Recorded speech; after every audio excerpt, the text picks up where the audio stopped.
Welcome back into another edition of Prime Sports World, and a happy Tuesday for everybody here at Prime Sports World. I'm Coach, your host, David On Point Hump, and joined today by Mr. TJ Hopkinson from the Daily Blitz.blog, Mr. Christian Simpson.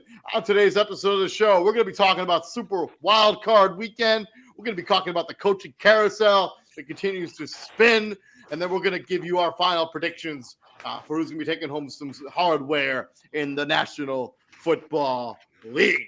Happy Tuesday, gentlemen. How is everybody doing? It's Tuesday.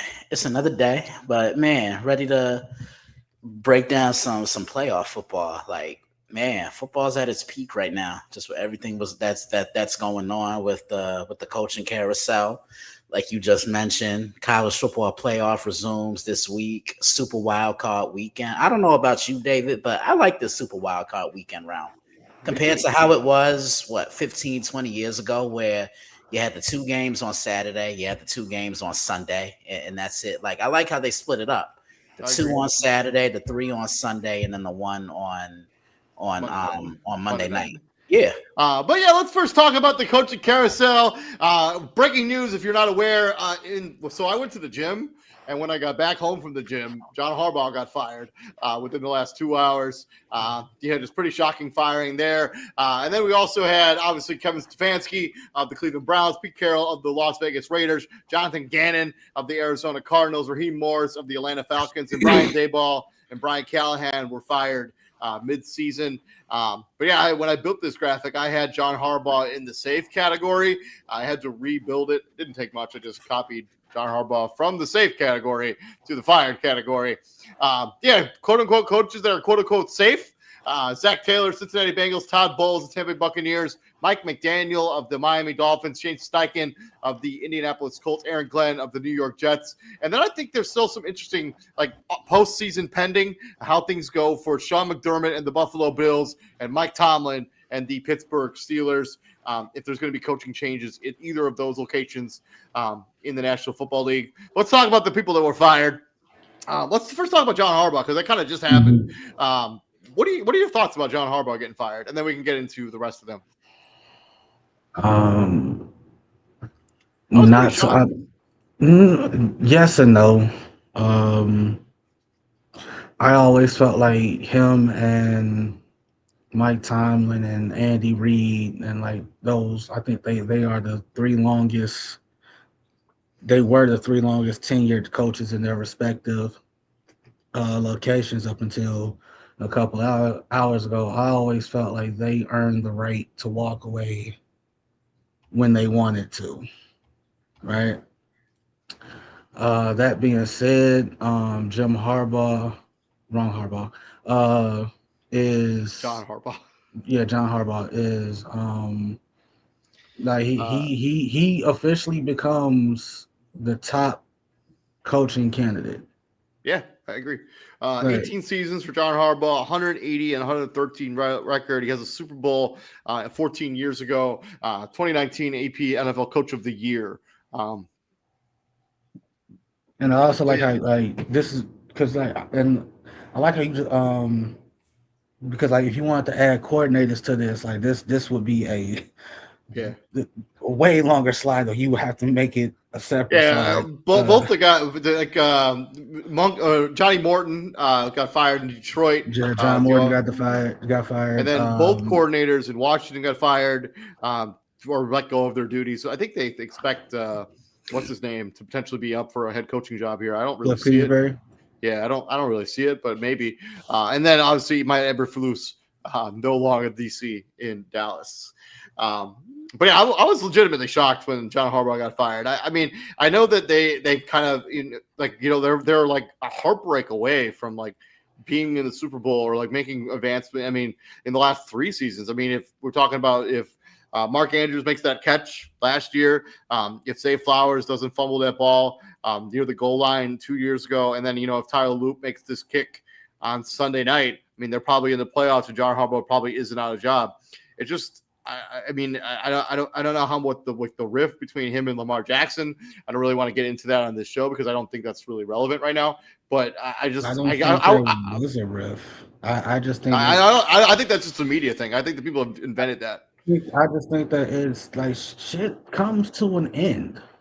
Everything that comes to an end doesn't always have the fairy tale Hollywood storybook ending. Some endings are like this, where it sucks. And I mean, you could say, I mean, that's exactly how Bill Belichick's ending kind of went, right? Like, we didn't get the storybook ending there either. Like we didn't get the ride off, right? We didn't get the ride off into the sunsets. It sucks. Like, and then you got some endings like the Pete Carroll firing that shouldn't have never happened. Like, Pete, you should have just stayed the fuck away. Like, you had no business coming back.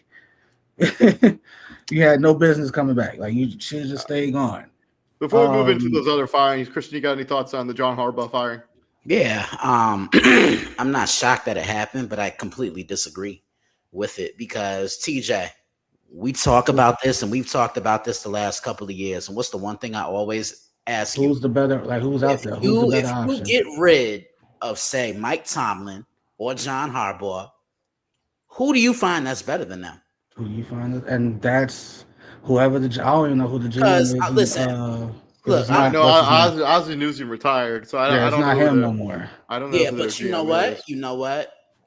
Ozzie Newsome hasn't been there for like 5 years, so I mean, I think with Ozzie Newsome, I'm sorry to cut you off, Chris. I think with Ozzie Newsome, like it's one of those like he there but he ain't there type things. Like, you know how they just make positions up for they respected respected organizational personnel. So it's like he's some like advisor to the GM type shit. Like, yeah. Eric DeCosta is their GM right now. So you gotta, John is a player's coach. I've never heard anything negative about him. I mean, I remember when they went on that run to get to the Super Bowl. Like, you beat Peyton Manning 1 week, and then you beat Tom Brady a week later, and then you beat the 49ers, and that's the last time they did win a Super Bowl. Yeah, I know they haven't been there in a while, but, the Ravens aren't relevant without John Harbaugh these last few years. So whoever they hire to be their next head coach, he got some big shoes. He has big shoes to fill. But I'll just say this, David. John Harbaugh will have a job by the weekend. I tend to agree with you. His agent, and I don't know how true it is because I mean that could be just agent talk, but that's what I'm saying. Like, I don't know how true it is, but like I'm on Twitter and his agent is talking to, I forgot the name, and he's like, hey, within 45 minutes of this news breaking, he had 7 calls about John about John getting hired elsewhere.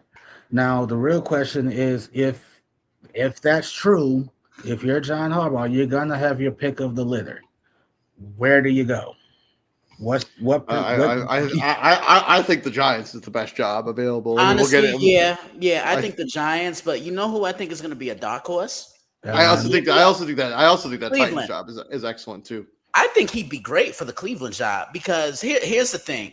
The Browns, too often, they've gone with inexperienced guys only to show them the pink slip and the exit sign literally a season or two after they're hired. I know Kevin Stefanski, he hung around for a while, but Cleveland already has a great defense. He'd be coaching the best player in football in Myles Garrett, in my opinion. And not only is it head coaching, it's about the staff that the incoming head coach puts together. So if he were to take that Cleveland job, and if he could get a solid offensive coordinator that could work with Shedeur Sanders, because Kevin Stefanski sure as hell didn't want to work with him. But yeah, if he could do that, and I also say Cleveland just to give Baltimore a big middle finger. Let's talk about the other firings. Let's talk so which of these firings do you think was the most justified, and then we can talk about each individual opening real quick. Most justified firing. TG, I'll let you have the floor because I'm sure you're ready. Yeah, it's 100% Kevin Stefanski, 100%.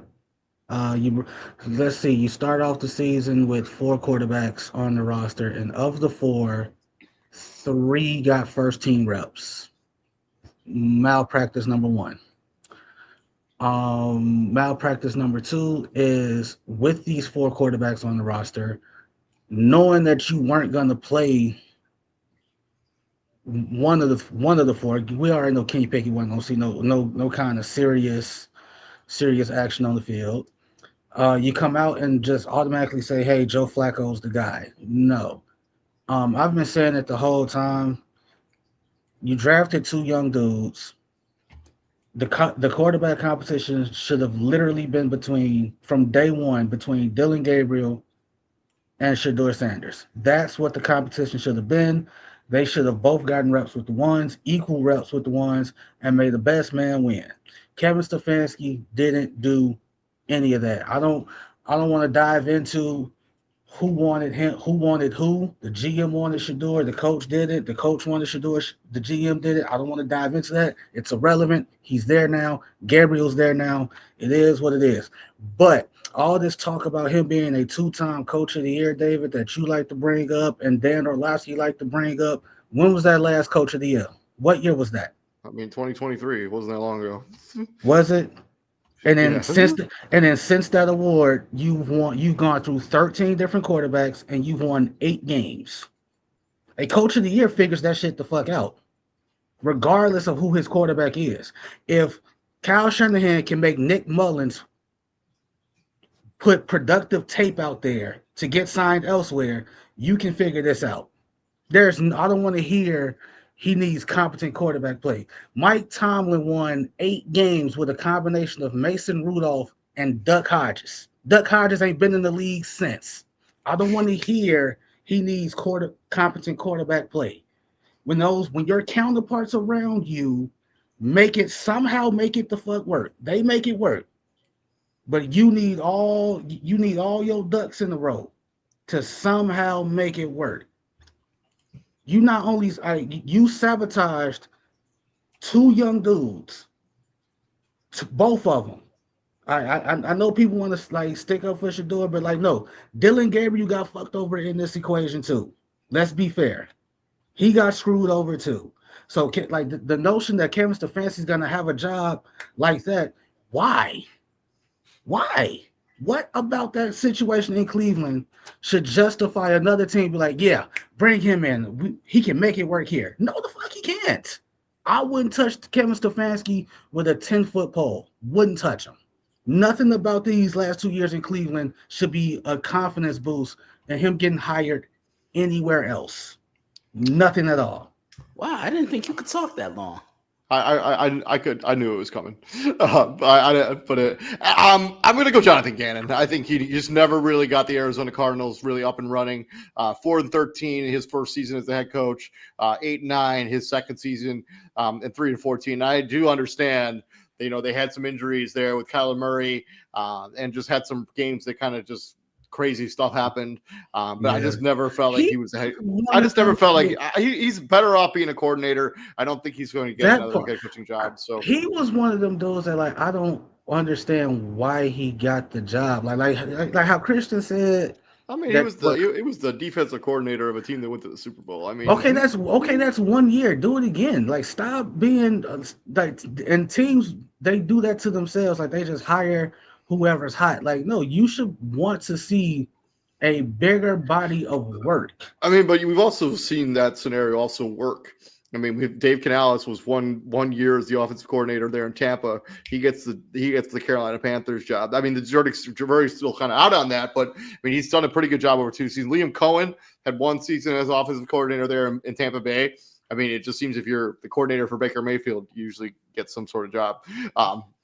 You see what he did in Jacksonville. I mean, there are Baker, not Kyler Murray, not Come on, Yeah, man. yeah. But yeah, I mean, Jonathan Gannon, I just feel like he never got things going there. And I also think Brian Callahan, I know he got fired like a really long time ago, but he just didn't he seemed like he was over his head from the get go. Christian. I'm gonna say Brian Dayball. After 2022, he never really moved the needle or progressed. And TJ, we say it all the time. That's cool. You did it 1 year, but do it again. Plain and simple. I think he won only 20 games, and 11 of those came in one season. Came in one season. It was 20 and 41 as a head coach. Under Brian. Look. The Giants won 4 games this year, right? Right, 4. They could easily have more than the 4 wins if they don't blow leads. They blew that lead in Denver. They blew that lead in Detroit. They blew that lead in Chicago against the Bears. Who else? I know I'm missing another one. The Cowboy game. I mean, I know they didn't. Yeah, they were in that. The first one, right? The first one, right? With Russell Wilson. Yeah, Russell Wilson was cooking. Yeah. I mean, look, the Giants. They have a chance to right their shit because I do think John is going to end up as their next head coach. What you said, TJ? So my question where I think what makes the Giants more frustrating than the rest of them is, again, we talk about it all the time. Like, the individual talent is there, right, on both sides of the ball. The individual talent is there, and that's also why David's notion of bringing John Harbaugh in would fix a lot, because I think he can get that notion, like he can get he can get everything in the jail like how it's supposed to. With Brian, that's frustrating because you have a lot of people who, like, after that game in Denver, that should have been it. Like, bro, you're up 30. And he gave up 33 points in one quarter. They weren't up by 30, but they gave up 33 points in one quarter and lost that game. There's no scenario where the Broncos should have had enough offensive possessions to come back. To come back and score 33 points in one quarter and win that game. So, like, a sane person would have been like, yeah, you're done after this. Like, after that game, you're done. Like, there wouldn't have been no opportunity for you to blow a lead against Chicago, for you to blow a lead against somebody else after that game, because that would have been your last game. You'd have been done. Yeah. I think the most shocking firing to me, to pivot a little bit, is still Raheem Morris. Like, David, I get your point. I wholeheartedly get it. A lot of talent coming up short. I get it. But if you saw the way those dudes played for him, they played hard for him. And like you said, I'm personally not surprised by any of these besides Harbaugh. I knew that I saw all of these firings coming. The writing was for sure on the wall. I was pretty shocked when I got home from the gym and John Harbaugh was out of a job. Well, that was the rumor going into that game against the Steelers. But I mean, there's always just like that conversation of what rumor stuff, and like you never expect that they're actually going to fire him. John Harbaugh's going to. Yeah. John Harbaugh might have a job before we finish recording this podcast. Let's be real. I'm constantly checking my phone, like waiting to just waiting for Chef. Of the jobs that are currently open, which of these 7 is the best job? It's to me, I think it's the Giants, just for the sake of they know who their quarterback is. I would say Cleveland, but they could get a new coach, and that new coach could be like, I don't rock with Shador or Dylan, and we're gonna pivot. Or they might do the real dumb and be like, we're paying Deshaun Watson $40 million. Let's just get this last year over with and get that money off our books. I think he's going to get waived. I don't think. My thing is, like, if he was going to get waived, he would have been waived way before then. Like, yeah, because they have like an injury insurance clause, because he wasn't going to play this season. Money wasn't really impacting their books. So, true. But yeah, to me, it's the Giants. Like, I think if Atlanta had better quarterback play, I would say them. But It is just like I think it's a three-way tie between the Ravens job, the Giants job, and I think the Titans job. I think the Titans have something there. Cam Ward looked really good down the stretch here over the last like 3 or 4 games. Unfortunately, he got injured in the finale. But I mean, if you can bolster up, I mean, their defense is already interesting. You know, you got Simmons over there, Jeffrey Simmons, and I think they have some decent pieces on the outside. Like if you can like shore up that offensive line a little bit, get some weapons out there for Cam Ward. I mean, that could be a really dynamic. And then you have Lamar Jackson, 2-time MVP there in Baltimore. Yeah, but that roster's old. That roster's old now. Older. Yeah, I mean, it's still like a team that could compete for something next season. Christian, you got any thoughts? Most shocking firing, and then what is the best job up here? I mean, most shocking firing. I can't really say anything is shocking necessarily, because just like you, I saw a lot of these happening. But if I had to give one that was shocking, I'd say Raheem Morris. I just feel he wasn't really given a lot to work with, unfortunately. Atlanta, they showed flashes at times. Mm-hmm. Yeah, they ended the season on a winning streak. I think they won their final 2 games. 4 in a row to end the season. 4 in a row.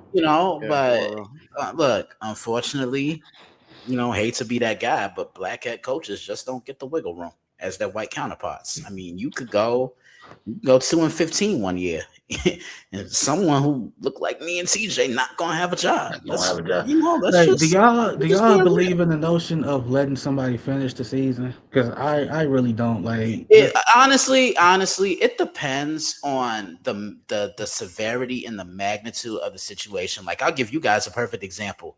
Let's take it all the way back, 2013. Remember the Houston Texans start 2-0, and then what? They lost like their remaining 14 games, right? Mm-hmm. And they fired Gary Kubiak after the 9th loss. They were like, nah, you got to go. I'm in the notion that I think there's like, if you're gonna fire the guy, just do it whenever you think like this is not the guy. Like I don't think you should necessarily just wait till the end of the season just to give him the courtesy. Like if you're like pretty sure you're gonna fire the guy, like if you wake up you're like, yeah, this isn't the guy, fire him. Then don't keep him in limbo. Don't keep him throughout the rest of the season, like creating false hope. Like, hey, I'm gonna get a chance to I might get a chance pull the trigger on it. Let's talk about the 5 coaches there that I have listed as safe. Any of those kind of surprising to you? Yeah, Aaron Glenn. For me, Aaron Glenn. Like, I thought Aaron Glenn was gonna be one and done, because I just know how poorly ran the Jets are. Like, and I mean, like when I saw the Jets up close a couple weeks ago, like they look lost. Like the little Giants could beat the Jets. For me, it's the first 3 names on this list. I mean, Zach Taylor, Todd Bowles, and Mike McDaniel. I didn't expect any of them to keep their jobs at this point, and the fact that all 3 of them had Zach Taylor, I think, is the most egregious of the lot. But Mike McDaniel, I don't really understand why you would keep him around. And you fire the GM, so now the GM's going to find his own. He's going to have this coach that's just going to be here. Like, if you fire on the GM, bring in a new coach. It doesn't make a whole lot of sense. Well, this is the same Paul Brown. This is the same ownership in Cincinnati that took forever to fire Marvin Lewis. Yeah. Like, David, once again, you've known me for well over a decade now. And when we were in college, didn't I call for Marvin Lewis's job like every fucking day? Yeah. So then. Go ahead. For the last 2 guys, I mean, you got a surprising safe guy. I mean, Aaron. To be honest, the whole list is you can argue the whole list. I'm not shocked that Todd Bowles is safe, given the injuries that he went through. And he has won 3 division titles in a row as the head coach of that team. I mean, exactly like Shane Steichen, Chris Ballard. Like, again, 7-1. You're 7-1. You win 3 more games. You at least clinched the wild card. Like, no one could have foreseen Houston and Jacksonville turning a savage up to the extent that they did. But at the same time, you had such a head start on them. Yeah, remember. Sorry to interrupt you, TJ. No, but remember. The Colts at one time held the best record, not just in the AFC, but in the The entire whole league league. at Like 8-1. you had such a head start on your divisional counterparts. There was no reason for you to falter to the extent that you did. Like that's indefensible. I'm sorry. And then let's talk about the last two names there on the list. Do you think a scenario where either of those two guys get fired? Let's say they come up. What would be like? I'm not sure what the expectations are for either of those two teams. But Sean McDermott, conversation is always kind of around him, and then Mike Tomlin, same idea. I mean, we have a winning record every year, but it doesn't really mean anything. Yeah, Like, they haven't won a playoff game in 10 years.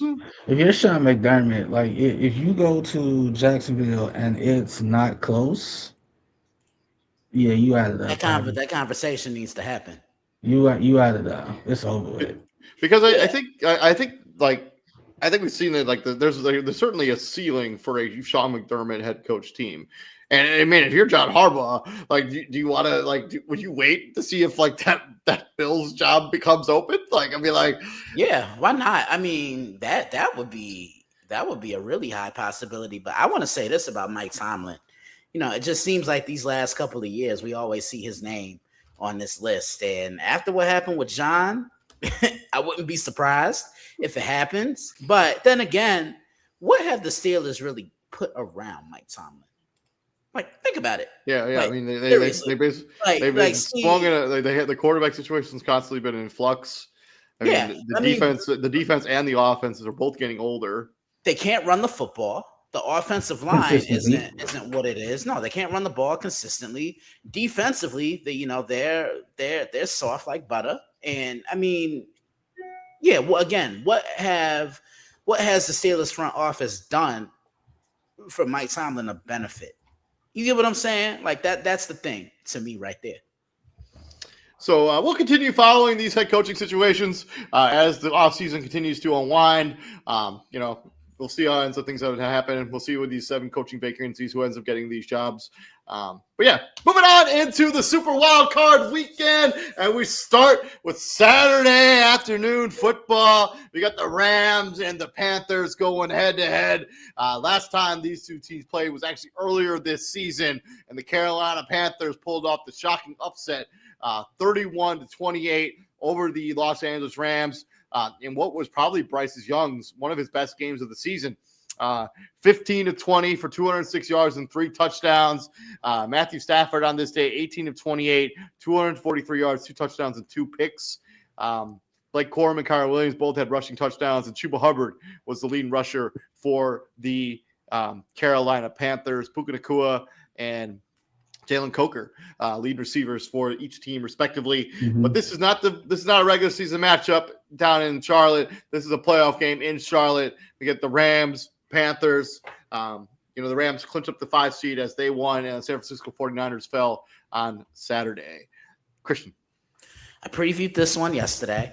When they played during the regular season, the one thing I took away was anytime the Rams scored, Carolina punched them back consistently. So this was really a back and forth affair, and this snapped the Rams' winning streak. I think they had won like 5 or 6 in a row entering this game. Carolina's been a great story this year, but this is where I just think the experience factor comes into the picture. I do like the Rams. I think they win this one by 10 points.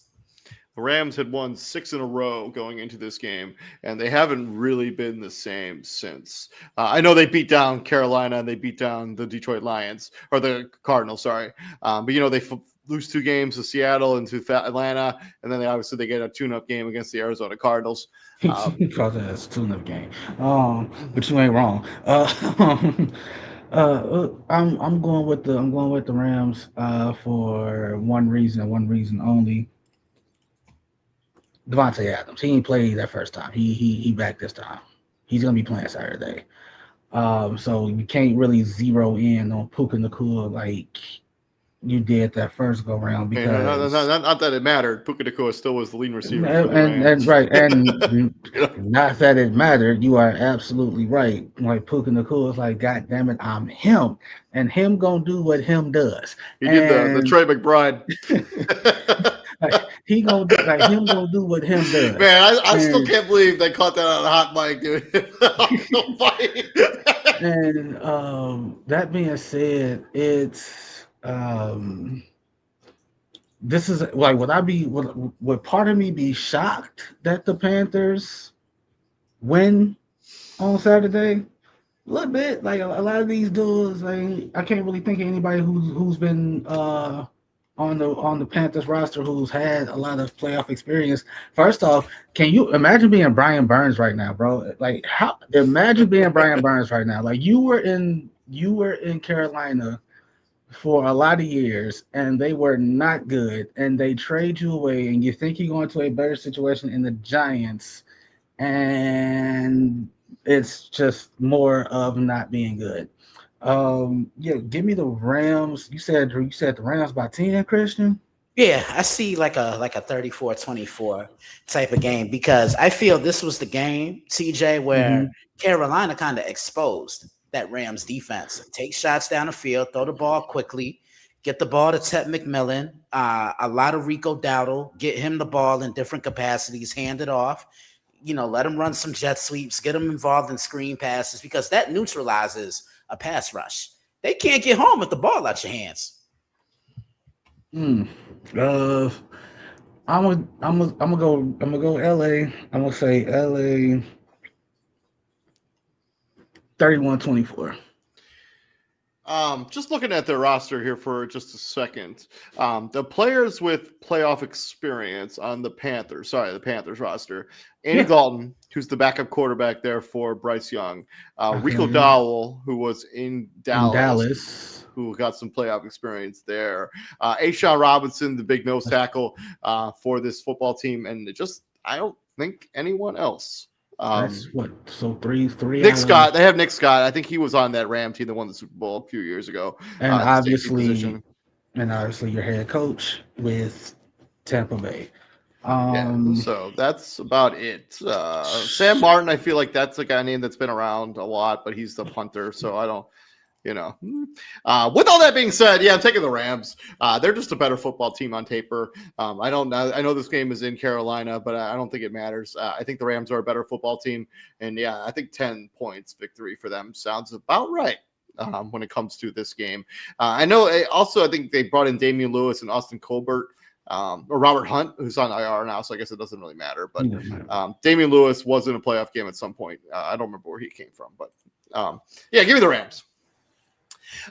From there to Saturday Night Football, and I have taken Sunday off of work because I'm going to watch this game and I'm going to enjoy the hell out of it here in sunny Oakland, California. We got the rubber match between the Chicago Bears and the Green Bay Packers in Soldiers Field. The Packers won the first matchup at the beginning of December in Lambeau, and the Bears won the next matchup later in that month. Just before Christmas, as all Bear fans got an early Christmas present, courtesy of Caleb Williams and DJ Moore, as they won that game in overtime. But this is not going to be Jordan Love will get the start. I expect Roma Dunze to return potentially for the Chicago Bears. They said yes. So the Bears, both these football teams should be at quote unquote as close to full strength as they can be at this point of the season.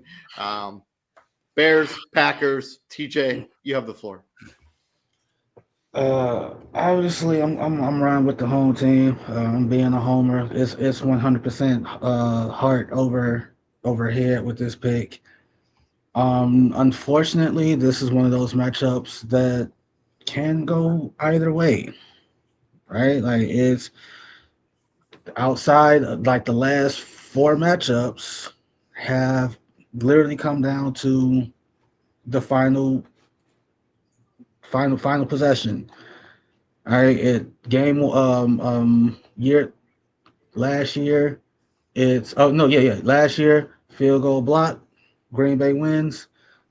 End the season, field goal is made, Chicago wins. This year, Chicago's driving, Caleb throws a pick in the end zone, ends the game. This year, second matchup, like you just said, walk off in OT, Bears win. So it's literally 2-2 the last four matchups where both teams can literally argue they should be 4-0 against the other. Uh, I'm going with the Bears. Like again, if you're Bears fans, we weren't supposed to be what we are. We were not supposed to win a division. We were bare minimum supposed to miss the playoffs by a game. Like on the flip side, we're probably supposed to be in the position that the Packers are in, like 9-6-1 or whatever, and then get in the playoffs, get out and get bounced, and then we build from there. But if you would have told Bears fans a year ago, like, hey, you went 11-6 in Ben Johnson's first year, Caleb would have set the franchise record for regular season passing yards and finished 54 yards short of 4,000, and you got the home playoff game, I think every Bears fan would have been like, one, what are you smoking? And if that's gonna happen, I'll take it. I just don't want my season to end come Saturday. I'm with you. I'm going to take the Chicago Bears. It is absolutely a homer pick. Going into like last weekend, like I just didn't want to play Green Bay. I have a ton of friends from back home, somehow like from Chicago, all that noise. All of my really close friends are all Packer fans, and they make my life miserable. Like all the time. And I didn't want to see Green Bay. We've lost before. We had the winning, I can see the walk-off win last season. We lost like 10 in a row to the Green Bay Packers. Like they've absolutely had our number. But maybe things are different now with Ben Johnson. I'm going to take the Chicago Bears. Packers are beat up. They haven't played well in a month. They also haven't won a game in a month. Not that it's saying a lot. Our only victory in the last is a game against the Packers. So in the last 3 weeks, we haven't played particularly well either. So I mean, I wish the Bears were going into this with a little more momentum. I wish they had played a little bit better against the Detroit Lions. Absolutely. Given that they played all their starters for the majority of the entire game and tried to win that game, I just wish they would have played better. I'm not super confident. I'm going to take the Bears, but I just hate seeing the Packers, and it's just going to be one of those things. Christian, David, what happened to your voice, man? Man, yeah, sorry, I was drinking. Yeah, there we go. He said I was David, drinking. yeah, David, you know what time it is. Yeah, I know what time. Let's go, baby. On my count. TJ, you want in on this one? No, y'all got it, man. Asshole. 1, 2, 3. Shameless plug number 1, baby. Yeah, I told you both we were going to see these two again. I mean, I think the inevitable and the writing was on the wall for these two to see each other once again. I mean, both games in the regular season were extremely close. I mean, that second one, Green Bay had that game until they didn't, and I think it's a completely different ball game if Jordan Love doesn't get down. But this is the game where you really got to admire the grit and the mental toughness and the fortitude that is the Chicago Bears. If I'm the Bears, I'm running the ball. Like the Packers have struggled to run the football, and I think Kyle Monangai, he's gonna be the X factor for the Chicago Bears in this game. Control the line of scrimmage, and then they got to get pressure on Jordan Love. I know he sat the last 2 games, but how 100% is he? I don't really, and truthfully speaking, I don't think anybody is 100% at this point in the season. Everybody's beat up. Excuse me. I preview this one right after we get off the air, so be on the lookout. You can go find all that content over there on the dailyblitz.blog. From there to what me and Christian said is the most intriguing matchup of the weekend, we have the Buffalo Bills going into Duval County and taking on the Jacksonville Jaguars.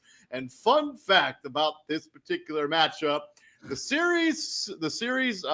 all-time series between these two franchises is deadlocked at 10 games a piece. Both of them have won 10 between the Buffalo Bills and the Jacksonville Jaguars. And another fun fact, the Buffalo Bills have never beaten the Jacksonville Jaguars in a playoff game. In 2018, the Jacksonville Jaguars won that game 10-3.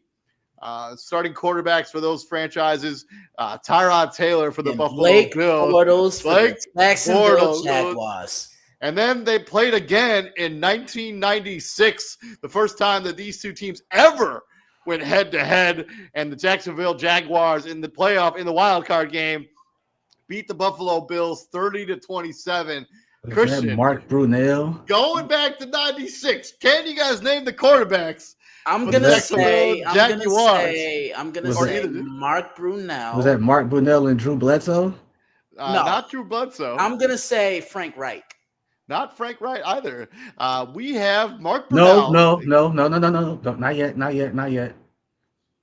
See, he cheating. He looking it up. I'm not cheating. Okay. I got the Cavs and the Pacers on my TV right now. Okay. Don't disrespect me like that. Yeah, I'm gonna disrespect you any chance I get. See, he cheating. Oh, why is this? He taking too long. No. I want to say Flutie, but he never played for them. He did play for Buffalo, but not in this game. Come on, the most obvious name. We went to 4 straight Super Bowls. Oh, Jim Kelly. Jim Kelly was the quarterback for the Buffalo Bills. I thought he was gone by that point. I guess not. That's supposed to have been maybe it's been his last season. But Jim Kelly and the Buffalo Bills come up short. The leading rusher for the Jacksonville Jaguars, Natrone Means, who I've literally never heard of, but he had himself a day. 31 carries for 175 freaking yards and a touchdown for Mr. Natrone Means. Probably had the game of his freaking life. But let's talk about 2025. Who gets the advantage if it seems have basically played a deadlock heat between these two franchises. Buffalo did get the very easy victory over Jacksonville about 2 years ago, but this ain't 2 years ago, and this ain't the same Trevor Lawrence. Christian, I know what's coming here, baby. Let's do it, David. Let's do it again. Let's go. I count 1, 2, 3. Shameless plug number 2, baby. Yeah, this is the most intriguing matchup of the entire weekend, and I look at Buffalo. They play in spurts this year. Start 4-0, get to 8-2, then they just kind of cool off a little bit. And they kind of have the same issue that I have with the Chicago Bears, starting slowly and then finding their way to come back in games. They were down by 2 touchdowns, I think, against New England a couple weeks ago, and then they came back. They were down 21-0 at one point. Right. 3 touchdowns. Found a way to come back. They were down against the Bengals. Found a way to come back. Couldn't really do much of anything against the Philadelphia Eagles because that Philly defense just challenged their manhood. And if I'm Jacksonville, I'm taking a page out of Philly's playbook because the Bills don't like it when you're physical with them. Jacksonville has the pieces and they have the tenacity to be physical with you. One thing TJ said yesterday was, do you think Josh Allen is listening to the whole there's no Mahomes, there's no Lamar, there's no Burrow? I mean, well, he's defeated Lamar twice in the playoffs, so he don't count. But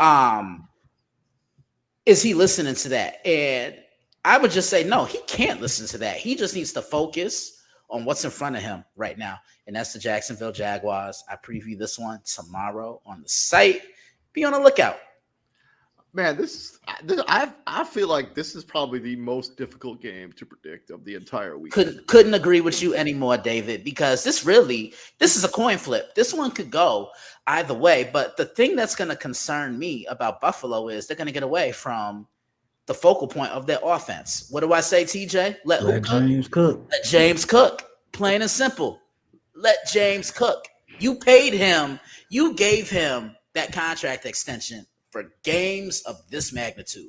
Plain and simple. And the other thing, like normally when you have a team, like you have a first-year head coach, you have a team like the Jaguars, like you don't expect that team to have a ton of playoff experience, but that's absolutely just not the case for this Jaguars team. Not this team. They went to the playoffs 2 seasons ago, and they came back after a terrible first half against the Chargers 3 years ago, I want to say, and came back and won that game. And I don't remember what they did the next round. I think they probably ran into the Chiefs. Yeah, I think they did run into the Chiefs and they just got dismantled.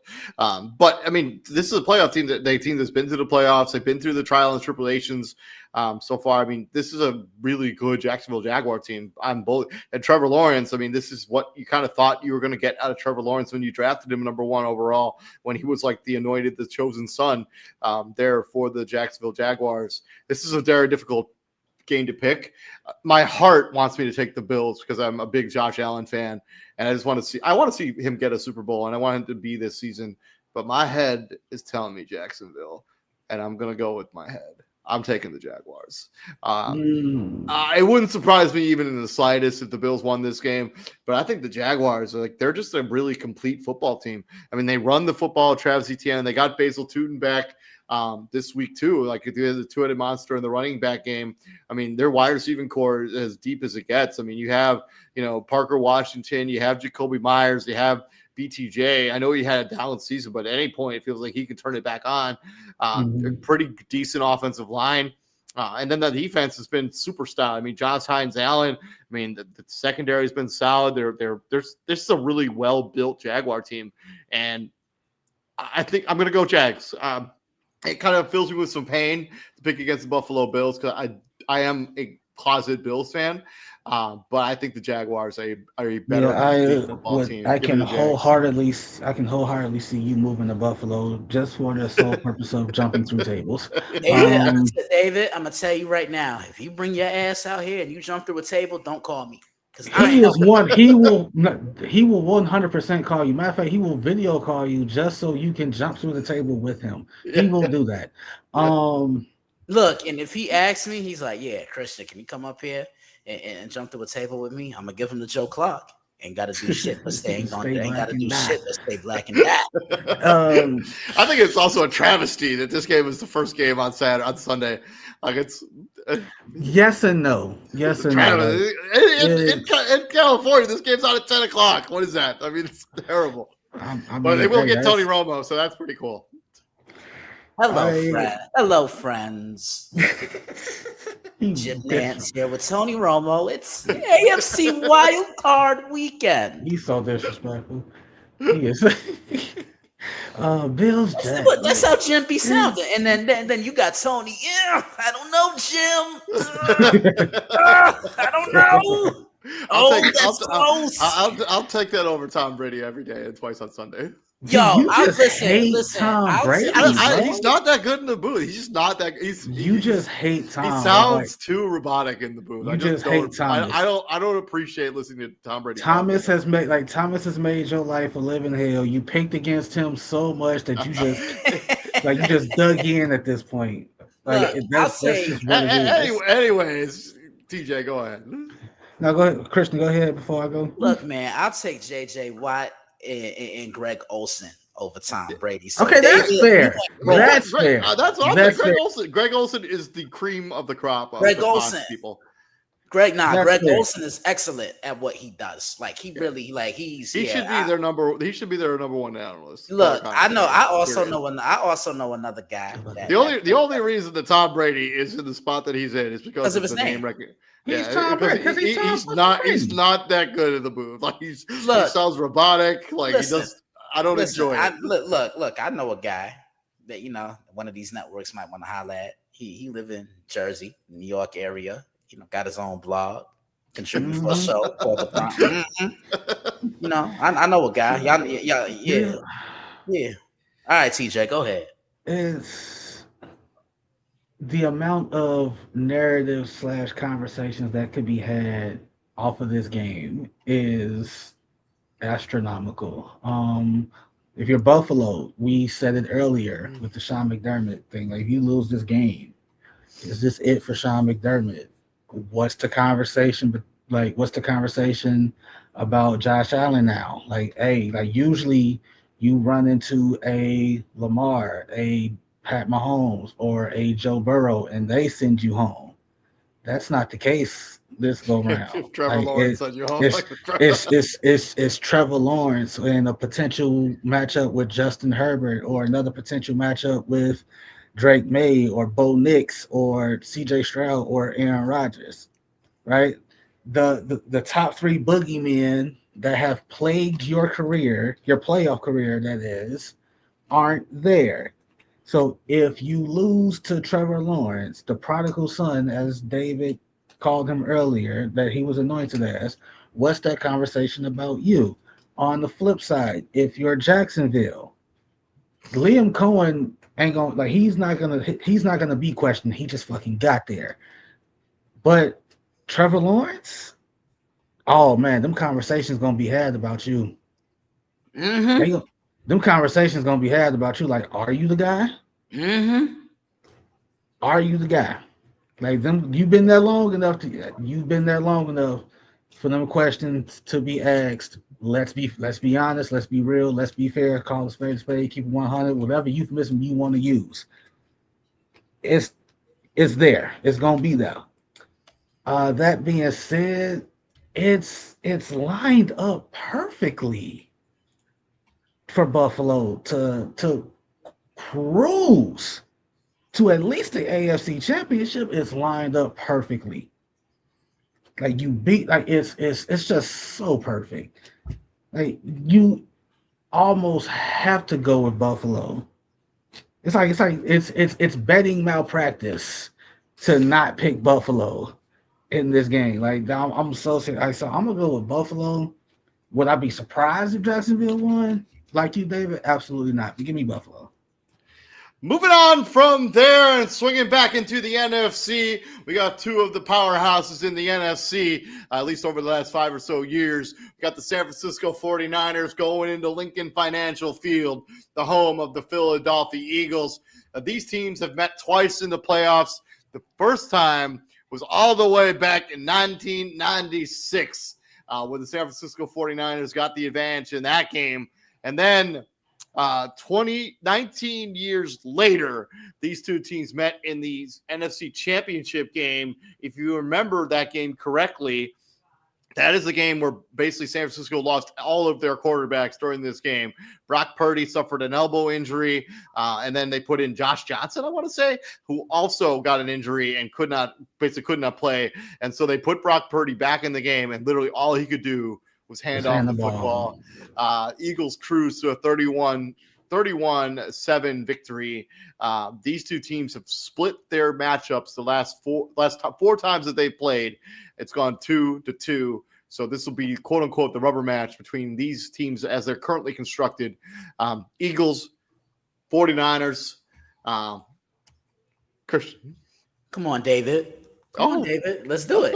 Let's go. 1, 2, 3. Shameless plug number 3, baby. Look, the 49ers look like trash the other day. Yeah, y'all could say my 3 favorite letters of the alphabet, BTA, because like David always says, the score wasn't as close as that implied. Like Seattle punked them and bullied them and challenged their manhood. And guess who they have to play next? A team that graduated to challenging your manhood in the Philadelphia Eagles. The 49ers pass rush really concerns me, just like it does the Chicago Bears. And TJ said it best the other day when we talked. The 49ers are just the West Coast version of the Bears. The Bears. Serious. And he's not wrong. The Eagles have heard the talk. Their offense isn't the same. This could be the game where we could see their offense put it all together because they didn't look good against Buffalo. Like, if anything, Buffalo lost that game more than the Eagles won it because the Eagles offense just disappeared in the entire second half. And if they play like that in this one, they're going to Cancun. Damn it, I'll book the flight for. I mean, that's another reason it was so head scratching that the Eagles didn't play their starters against the Commanders. Wouldn't you want to get some offensive rhythm after you didn't show up for a half against Buffalo? Right, because sure you won that game, but you didn't look good while doing it. Even if it's a drive, get your guys into rhythm going into the playoffs. So, this one will be interesting to watch. I preview this one on Saturday. Be on the lookout. Just swinging back 20 years to 1996. Can you guys name the starting quarterbacks for the Eagles and the Niners in 1996? All right, San Fran has to be. They was wearing the Kelly Greens. Go ahead. Steve Young has to be the 49ers. Yep. And I want to say the Eagles was Ty Detmer. Ty Detmer, look at you knowing things. And then the rushing is Ricky Waters for the Philadelphia Eagles.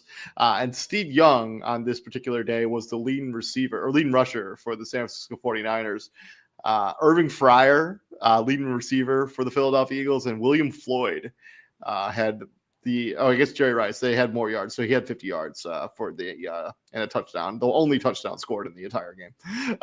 As the 14-0 San Francisco over Philadelphia. TJ, sorry, I just love history and stuff like this. So no. Who doesn't? Like, history is amazing. It's Eagles. That one playoff matchup that you brought up where Brock Purdy messed up his arm and then Josh Johnson got hurt. Was it Josh Johnson? Yeah, it was. Look at me knowing things. Good for me. And then Good job, David. and then he gets hurt. He gets concussed, I think, and then they got to put Brock Purdy back in. And the only thing he could do was hand the ball off. The fact that Brock Purdy went back into that game and played even one snap is crazy to me.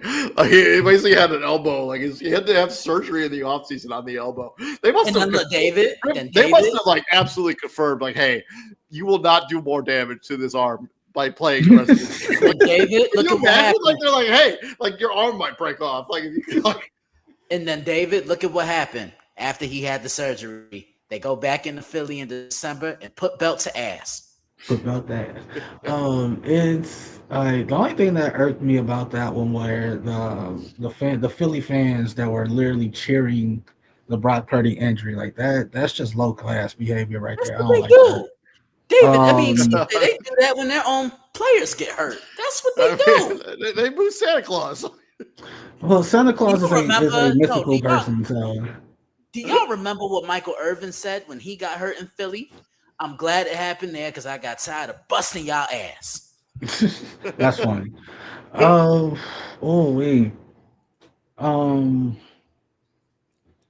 Same thing. Like, well, I mean, like if you're the Eagles, you're coming off a Super Bowl, so Nick Sirianni bought himself a little bit more time.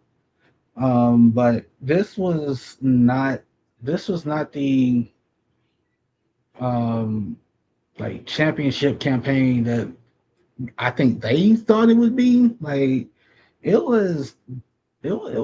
just wasn't a good season, all intents and purposes for the Eagles. Like, your saving grace is your division sucked. Your division sucked. Dallas is now looking for its 5th defensive coordinator in as many years. The Giants are the Giants, and Washington got hurt. It is, and now they're looking for a new OC and DC. Because they can't stop a fucking soul. I'm going with the Eagles. Like, I trust the Eagles defense to buckle down and slow down that high-powered offense that they got in Philly long enough to put a couple scores together, get up at least 2 scores, and make Brock Purdy have to press a little bit, because we kind of saw what happened. Like, again, I said it, tale of 2 games. Against Chicago, he had all day. Against Seattle, he did not have all day. They won one of those games, they lost the other. Give me Philly with Jalen Carter and Jordan Davis gonna make life a living hell up the middle. I'm trying to figure out if Trent Williams is going to return for this game for the San Francisco 49ers. I do not think he will. The Niners will have Ricky Pearsall or Trent Williams for this game.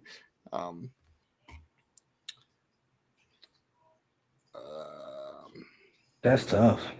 You know what? They might be able to play. They haven't practiced. Neither of them have practiced yet, so I guess we'll see. If they don't have Trent Williams, this is an easy victory for Philadelphia. The Philadelphia Eagles are just super loaded, and I think that they're going to cause havoc for the San Francisco 49ers offense. I think so. I'll take Philadelphia, even if he does play. I still think that they're just going to be really tough on defense, and I think San Francisco on their defense and unable to like generate a pass rush without blitzing. Even when they do blitz, they don't seem to get much pressure on the quarterback. I think it's going to be a problem. It's been a problem for the majority of their season. And for all the people in the Bay, unfortunately, I don't think he'll be playing in Levi's Stadium for the Super Bowl. They'll have to wait till next year. Give me the Eagles. From there to Sunday night football. The Chargers and the Patriots going head-to-head in Foxborough. Last time these two teams played was actually last year. The Chargers beat the New England Patriots 40-7. But these are obviously very different football teams and very different head coaches, at least in New England. Just for a fun fact, when do you think was the last time the Chargers beat the Patriots in the playoffs? They never have. They never have. Not quite. Back in 1964, the Boston Patriots lost to the San Diego Chargers 51-10. So they never have. Winning the AFL championship game. Because yes, the Patriots have beaten the Chargers every single time that they played in the playoffs, going all the way back to their first matchup in 2007. Which kind of feels crazy to me that they never played in the playoffs before 2007. Like they had a drought where they didn't play for 40 years in the playoffs, which is just that it's just mind like because both these teams like in the 80s, the Chargers were pretty good in the 80s, and the Patriots were decent in the 80s. They did go to a Super Bowl and lost, and they never played each other until 2007. But obviously, this isn't 1964, and this also isn't 2007. So now, no Tom Brady and whoever was playing for the Chargers in 1964, because the website I use has no stats whatsoever. So I can't look at anything. Actually, they don't have stats going all the way back to 1978. That's as far back as they go. Christian, talk to me. David. Oh, shit. Let's go. Let's go. My count. 1, 2, 3. Shameless plug number 4, baby. Congratulations to the Patriots. 14-3. You're the 2 seed in the AFC. Phenomenal year under, with Mike Vrabel. He's really just changed that culture. But everyone's holding who have the Patriots played. Look, they beat who was in front of them at the end of the day. Say what you want, wins are wins. That's how I look at it. And the Chargers, man, if that offensive line were healthy, we would be talking about a completely different football team. I personally think they'd win the AFC West if they had a healthy Joe Alt. I seriously do. Look, Justin Herbert, even with the broken hand, he's still torching defenses up. Omarion Hampton is back. The skill players for the Chargers are back. This is a young New England team, like Tom Brady and Stephon Gilmore and Rob Gronkowski and those guys. They're all not walking through that door. Word to David on point. I previewed this one on Sunday, an hour before the game. And TJ, the title I have for this one, me and you got to talk, brother. This game, if you want to go check out that preview, that's going to be on dailyblitz.blog.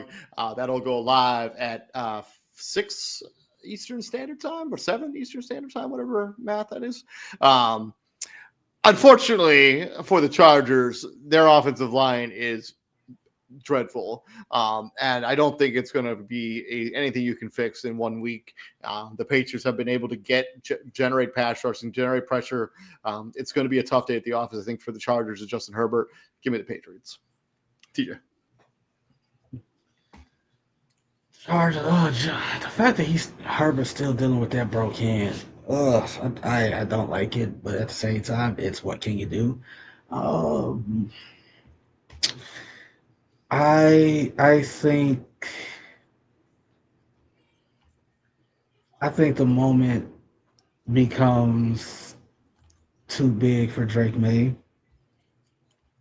I think they try to ride that run game as much as they possibly can, and Travion Henderson and Ramondre Stevenson. But I just think after a while that becomes too predictable. Jim Harbaugh is too brilliant of a football mind to not figure that out. I think Khalil Mack makes an impact play right when they need him to. And I'm going to go with the Chargers. I think Dicker the kicker walks it off for him. Fun fact that I forgot to look up. That's a hot take right there. That's Something I forgot to look up earlier. The Rams and the Panthers have only played one time in the playoffs, and that happened to be in 2004. That's when Steve Smith walked them off. The Panthers won that game, and after they won that game, they lost to the Patriots in the Super Bowl. So, not saying that if they beat the Patriots, they're going to lose to the Patriots in the Super Bowl this year. But I guess we'll see, right? Like if they beat the Rams, are they going to lose to the Patriots in the Super Bowl? Is history going to repeat itself? 22 years later, I guess it's only 12 years later, or no, 22 years later. Yeah. All right, anyways. From there, let's talk about Monday Night Football. We got the Houston Texans going into whatever they're calling Heinz Field now. The home of the Acrisure Stadium, the home of the Pittsburgh Steelers. And fun fact about this particular matchup, the Houston Texans and the Pittsburgh Steelers have never played in the playoffs in the history of these two franchises. And the last time these two teams played was 2 years ago, and the Houston Texans hung up 30 on the Pittsburgh Steelers in an easy victory, 30-6. Christian, do you remember who either quarterback was for these two teams in 2023? 2023, I'm going to say C.J. Stroud. That was his rookie year. Yeah. And for the Steelers, was it Kenny Pickett? I do think Mitchell Trubisky started this game, and I think he got injured at some point during it. And then Kenny Pickett came in and finished the game. Did not play well. 15-23, 114 yards and a pick. C.J. Stroud played very well. He had 2 touchdowns in this game, and Devin Singletary threw for a touchdown as well. I remember this being the game when J.J. Watt went into like the Texans Ring of Honor, if I'm not mistaken. Yeah. But David. Look, we wrapping it up the only way we know how, baby. Yeah, let's go. Let's do it. Yeah. 1, 2, 3. Shameless plug number 5, baby. Houston's for real. Like this defense can take them to the promised land. This is the best defense in this tournament. They rush 4. They keep the linebackers patrol in the middle, and because of what the front 7 is able to do, there we can play off in zone a lot more. The Steelers coming off that emotional win over Baltimore, the AFC North champions, and Aaron Rodgers is back in the playoffs, which should be fun to see. The Steelers also get DK Metcalf back. Can Houston establish that run game? And what are they going to throw at TJ Watt? I preview this one on Monday, an hour, and it drops an hour before kickoff. Be on the lookout. TJ, talk to me. If I'm the Houston, I'm going to be so disrespectful right now. That's what I would do. If I was the Houston Texans, I would legit just knee the ball 3 times and punt, just because I feel like my defense alone could win this game. Like I would score 1 touchdown and then punt the rest of the game, because I feel like my defense can raise that much hell and shut their offense down that much, to the point where I can just win this game 7-0 and just watch my defense go to work. Like I'm so disrespectful right now. Like that's just how strong I feel about this Texans defense. Like I wouldn't even like give them. I wouldn't even give them a blitz. I would just literally just rush my front 4 and say, "Hey boys, go have fun." Like literally that. Like that's what I would do. In a bit of an upset, I'm actually going to take the Pittsburgh Steelers. You got Aaron Rodgers. I think this is going to be one of those seasons, and I think. I think they're going to find a way to get some points on this deal, because we see this defense be had on occasion this season. They're pretty few and far between. But although this was a pretty battle-tested Texans team, I mean, they've won a playoff game at least every single playoff run that they've been in since C.J. Stroud has been there. They went in, they beat the Chargers. No, they did last year because they beat the Chargers last year, and then the season before they beat the Cleveland Browns when Joe Flacco was running on his high last or 2 years ago. 2 Wait a years minute. ago. Maybe they didn't get a victory last season. They did. They intercepted Justin Herbert 4 times last year. They Yeah, beat. So they beat. Yeah, so they beat the Browns in the first year with CJ Stroud, and then obviously they beat the Chargers the year after that. So yeah, they've gotten a playoff win every single season that CJ Stroud has been there. I just don't think it's going to be this season. This offense still has problems, and I know the Steelers' defense is aging, but I think we saw them put on a masterclass against Lamar Jackson and the Baltimore Ravens on Sunday night. I think they can do something similar to the CJ Stroud-led offense. I'm going to take the Steelers. As much as I hate Aaron Rodgers, I think they have something there. I think this team seems to be rallying a little bit. They seem to be having a little bit of fun playing football. That game on Sunday was the most where it looked like Aaron Rodgers was actually having fun playing football. I agree. When I watched him on TV, like he looks miserable. He looks like he's having fun right now, and I think that's going to relegate to some victories here in the playoffs. I don't think they're going to go to the Super Bowl or anything, but I think they get one here. Give me the Steelers. From there, we're going to real quick rapid fire. Let's talk about final predictions for these awards in the National Football League. And let's start with the most important award, MVP. Christian. Matthew Stafford. Look, what Drake May did was great, but Matthew Stafford went on a run where, I don't think he threw an interception in what? Like 8 or 9 games. A month and a half. If I'm not mistaken. You take Stafford away from the Rams, and the Rams aren't playing in this game on Saturday against Carolina. It's Stafford for me. I'm gonna take Drake May. I think the fact that Matthew Stafford has Puka Nacua and Devontae Adams. There's nobody like that in New England, and you can make the argument if you take Drake May off the Patriots, they're not where they are either. They're not the number two seed. That's true. They're not the number 2 seed in the AFC. He's been more important, in my opinion, to his football team than I think Stafford has. But this is splitting hairs. I think they're absolutely neck and neck. Both are deserving of the MVP. I think Drake May will get it. TJ. Matthew Stafford, for the same reasons you just said to Drake May. Who's the backup quarterback to Jimmy G? Seen that story. Yeah.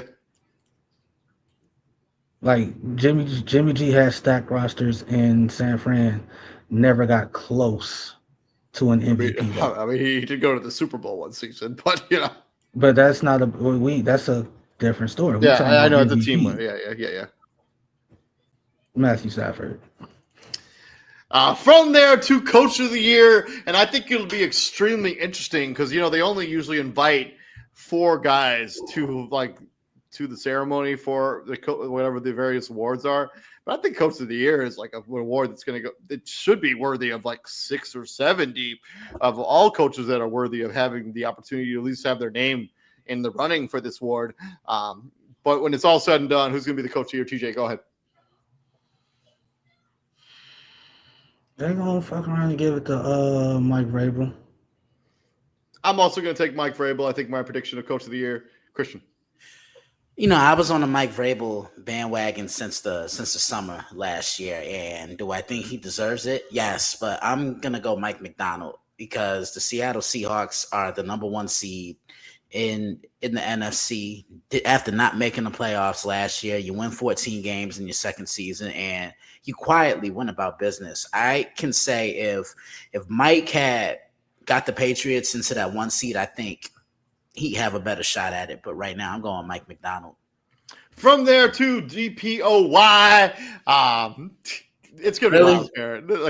As soon as he broke that record, even before he broke the record, he's the Defensive Player of the Year. I think there are some other guys that maybe have some arguments, but this was always Myles Garrett's award to lose. Correct? Yeah, you break a record. The record has to be rewarded at some. Yeah. Breaking records has to be rewarded at some point. And yeah, it's 100% going to be Myles Garrett. When you have more sacks as an individual than some teams have as a collective unit. You have 7 or 8 more than the next closest person to you. That's insane. and you did it. Like you broke a record playing 200 some odd less snaps than the guy who held it. Yeah, he has more sacks than actually just one team. The San Francisco 49ers, who will be playing this weekend. How about Offensive Player of the Year? This one's a little bit more of a debate. Christian, go ahead. Offensive Player of the Year. I'm gonna go Jackson Smith and Jigba. I mean, it just seemed like every week he was doing something, and then he became Sam Darnold's top target. And you can tell he really took everything that Cooper Kupp taught him, and he applied it to his game. I was high on him at Ohio State. I loved him then. Love what he's becoming in the NFL now. Yeah, I'm gonna go JSN. TJ. Matthew Stafford. No, I'm just playing. I can see JSN winning this one. Like honestly, I because of how the awards shape out, like this is what they are now. The MVP is basically whoever the best quarterback is. Offensive Player of the Year is basically the best skill position player. And who led the league in rushing this year? Was that James Cook? Yes. Or him or Henry, one of the two. They were close. No, James Cook just won the rushing title. Yeah, it was Cook. I'm gonna go JSN. So I think there are three names. This is actually a pretty close race. Conveniently enough, all three of the guys that I think are going to have they have something to say when it comes to this award all play in the NFC West. It's JSN, it's Chris McCaffrey, and it's Puka Nacua. My issues with JSN is that he kind of cooled down the stretch a little bit. He wasn't putting up as gaudy numbers as he was earlier in the season. But the guy who really turned it on down the stretch was Puka Nacua. You didn't have your Robin for majority down the stretch there. Puka Nacua continued to put up crazy numbers, led the NFL in receptions and receiving yards per game with 107.2, given that he missed a couple games here and there. I think it was just 2. Give me Puka Nacua. I think will be the offensive player. Yeah, I don't disagree with that. I don't hate that. Yeah, I don't hate that at all. And then you could also make the argument the most important player for the 49ers is Christian McCaffrey. I mean, he makes that whole offense go. And the fact that he was able to play all 17 games after what happened to him last season, I mean, they're not where they are with Chris McCaffrey. Like, he's that valuable to that football team. From there to Offensive Rookie of the Year, I'm going to reluctantly take Tyler Shook. Nobody on the offensive side of the foot, either really on these awards when it comes to Offensive Rookie of the Year and Defensive Rookie of the Year. There wasn't like a clear-cut guy that just ran away with it. My problem with Ted Earl McMillan, who probably will win this award, he just disappeared for games where you just didn't hear his name or he just didn't put up numbers. I know he got over 1,000 yards receiving, but there were times where like weeks where he just basically was a no-show, especially like in the middle part of the season. Tyler Shook, they had the 4-game winning streak. I'm going to go with him, Tyler Shook. Okay, worst take ever. Ted McMillan. Next. Christian, you'll pick. Ted McMillan. To the other side of the ball, Defensive Rookie of the Year. There wasn't exactly anyone that like put up gaudy numbers. Christian, you got a guy for Defensive Rookie of the Year? Yeah, I mean, Carson Schwarzenegger. He plays for Cleveland. He was nice. He was nice. He was nice. He would probably be my pick right now. I think he's probably the odds-on favorite. He just played. I think he is. Played a bunch of. Had more tackles than anybody in this. The only other guys that are getting like kind of buzz are Nick Imanwari, the safety for the Seattle Seahawks, and then James Pierce, who led the rookies. That's probably who gonna get it. Like you your rookie year, you get 10.5 sacks. Who, James Pierce? Yeah. It's probably gonna be him. I'm going to take Carson Schwarzenegger though. I think he's been the most impactful defensive rookie, but this whole rookie class has been pretty underwhelming in my opinion on both sides of the ball this year. From there to the final award, Comeback Player of the Year, Christian. Christian McCaffrey. Christian McCaffrey for me. I mean, if Daniel Jones didn't get hurt, I think he'd be running away with this award. Yeah, he ran away with it. CMC, when he's healthy, you just see all the difference he makes for this San Francisco offense. Yeah, I'm gonna go CMC. TJ. I have no problem with comeback player of the year, but I do think the NFL needs their version of the most improved. I think of it like that award should exist. Like so, I agree with we you. start a petition on the NFL creating the NFL MIP award. Like that has to be a thing. Um, Unfortunately, like um I didn't even really think about this award. Like respectfully, not to try to like downgrade those who were injured and came back, but what? No, I could be wrong because like what? No, I'm thinking of the wrong year because like McCaffrey winning this was like I don't because I can't think of nobody else. Like who else? Who Well, are the? I mean, Aiden Hutchinson, Trevor Lawrence are all people that missed time last season. Is there like a what's is there a minimum threshold that you have to miss to I, qualify for this I don't. I award? don't think so. I know the NFL wanted to like because a lot of people are talking about Philip Rivers potential, and like I don't think he's technically eligible for to win this award because And he didn't I know do the NFL. anything. I know the NFL got all up in their feels when Joe Flacco won this award, and so they changed the rule like how they allow But this award to be to be voted fair, on. didn't Flacco like the Browns won a couple games Yeah, I when he mean, came back, right? yeah. Like The they went to the Colts playoffs that didn't season. the Colts didn't win a thing when Philip Rivers came back. I know, but the people were like, well, he should win the award just because he's 44 years old. He came back and played. Didn't I'm like, know. it's not a lifetime achievement award. Like, get out of here. I'm You just can saying I'm just saying what I've heard on the internet. is Aaron Rodgers, is he eligible? Yeah, No. yeah. Yeah. Actually, no, I don't think so No. because he didn't miss any time last season. So yeah, he's not eligible for this award either.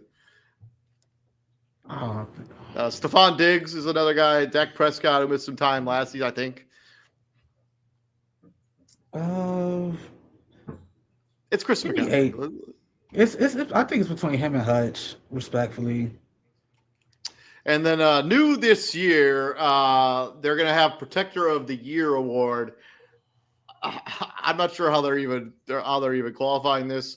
I'm going to give the award. So I'm going to give the award to Trent Williams because I think he's the best offensive lineman. That's okay. So like that's probably basing it off of pressures allowed, your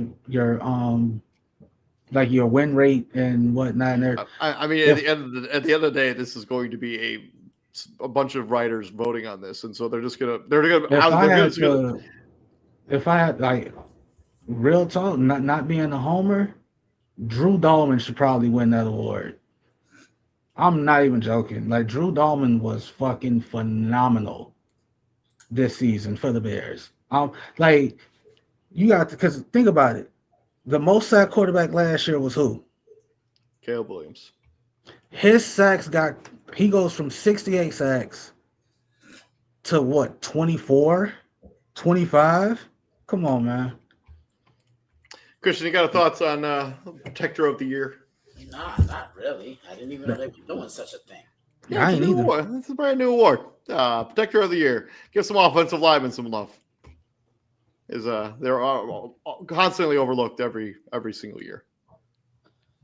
So cool. But yeah, thank you very much for joining us. This has been our Super Wild Card Weekend preview. We also talked about the coaching carousel, and then we gave our final predictions on who's going to be taking home some hardware in the National Football League. We'll be back here tomorrow, giving you out some fantasy football awards. So keep an eye out for all that content. Please like, share, and subscribe to the podcast. David Huffman, TJ Hopkins, and for the Daily Blitz.blog, Mr. Christian Simpson. And gentlemen, what do we do? Hit the prime, my friends. We bring the heat. We bring the heat. Yes, sir. We'll be back here tomorrow. Y'all stay safe out there. Keep it classy. Peace out, gentlemen. Yeah, keep it classy.